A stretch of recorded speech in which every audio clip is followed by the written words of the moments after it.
I'm Tim Buckley and I'm the Chief Executive of Care of Police Survivors. Care of Police Survivors looks after the families of police officers who die on duty.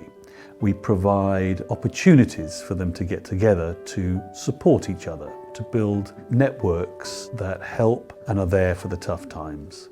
Peer support is absolutely vital. The shared experiences of others who've gone through exactly the same thing. When you lose an officer or a member of police staff on duty, it's such a shock, and the range of emotions and the pain that family members go through is extreme. All COPS survivors have gone through that in one degree or another. What Care of Police Survivors does is give you access to people who've got that shared experience. We organise relationship weekends, so partners weekends, siblings weekends, children's weekends, where we bring particular relationship types together, where their experience, their shared experiences are going to be closer.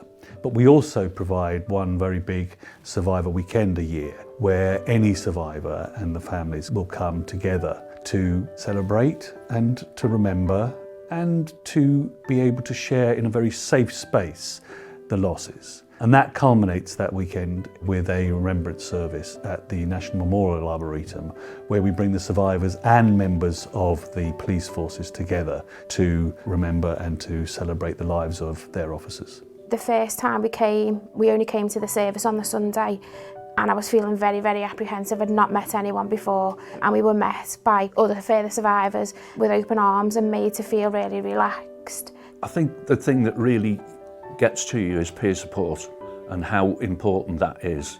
To go into a room and be able to talk to people without having to explain why you're there. We're all going through the same thing, but we're going through it in different ways. A brother can go, so obviously they have the siblings weekends, you have the spouses weekends. I think it's a really good thing of COPS to do. So on those weekends, well, the people that you're going to be directly speaking to are going to be those people in exactly the same situations. Obviously, there are times when individuals or family members or entire families struggle with a bereavement. So we partner with professional counselling bodies such as Winston's Wish and Red Arc, who provide access to and counselling services for support, bereavement particularly, but other potentially emotional, difficult times. And we provide access to that, and the charity picks up the bills on all of those as well. So if you want to know more about COPS, please do visit the website or follow us on Facebook and our social media. If you know anybody who's affected by the loss of an officer on duty recently or going back in history, our timeline doesn't stop, then they can contact us and we will welcome them into the COPS family.